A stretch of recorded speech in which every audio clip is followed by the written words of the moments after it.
Well, days after Prime Minister Narendra Modi reviewed the construction work of new Parliament building, Times Now reports from inside the Central Vista Zone on the ongoing project. Watch this special report sent by our senior editor, Megha Prasad.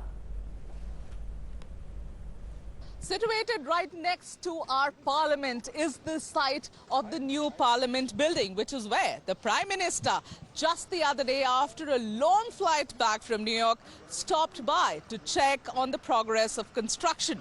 The Prime Minister and his team believes that this is going to come up as an iconic building and perhaps will acquire a place of pride as far as our Indian heritage, culture and our history is concerned, and that this particular building will be a distinguishing factor, a distinguishing feature for the national capital of India, that is New Delhi. Now, this structure, if I were to talk about the scale at which it is being built, the skill that is going into the construction and the massiveness of this entire building, well, it's worth comprehending. Various different chambers which are there on your screens right now under construction.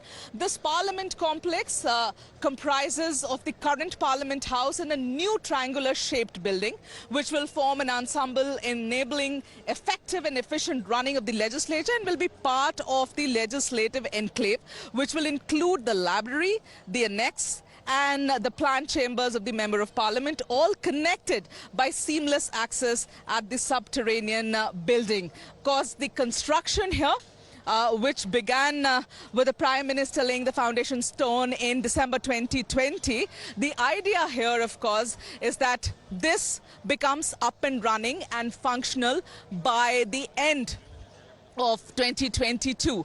Earlier, the plan was to hold the monsoon session of our Parliament 2022 in this new building, but on account of the COVID pandemic, it got delayed, and now the winter session, perhaps, if all goes well, will happen in the new Parliament building.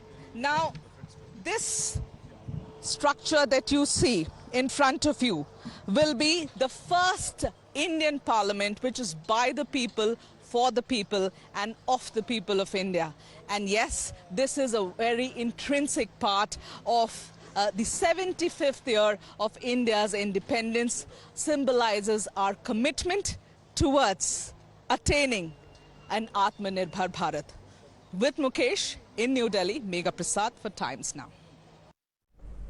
We have with us Mr. Vinayak Deshpande, who's the Managing Director of the Tata Projects. Tata Project essentially looking after the entire construction of the new Parliament building. So thank you for your time. In brief, just explain the structure for our viewers.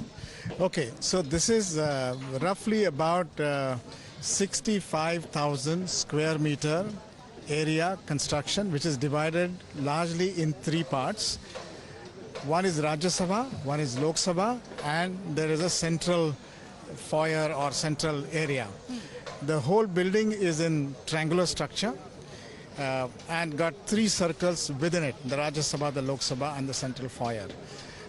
It's about lower ground, upper ground, first floor, second floor. So basement plus about 3 floors is the kind of structure that we are doing. It has 165,000 cubic meters of excavation.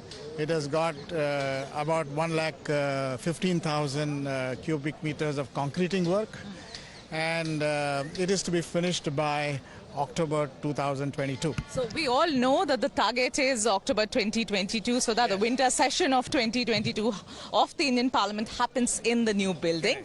Now, do tell me, sir, if I were to ask you on your fingertips the unique features that this Parliament is going to have. Okay, first of all, this is something that will accommodate larger capacity than the current Parliament structure. This is also built for a life of 250 years plus. It has got features like it is using corrosion-resistant steel. It is designed for seismic zone 5. Which is a one zone higher than what the Delhi seismic zone is.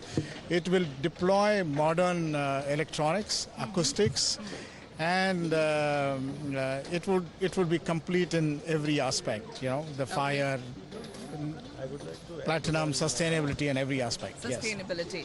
All right. Quickly, I just wanted to ask you, something that did interest us.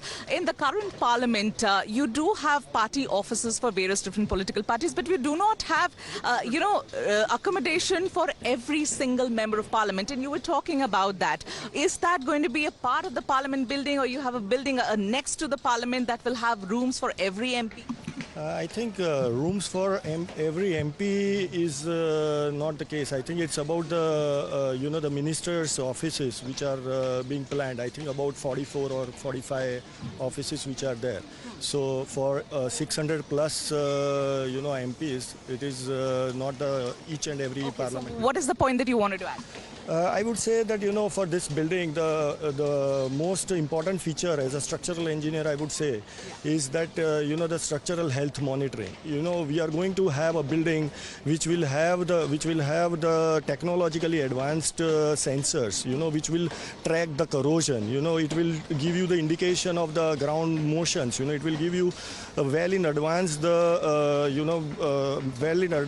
will give you kind of an indication to react upon it. So I think these are and all these things will be like completely trackable.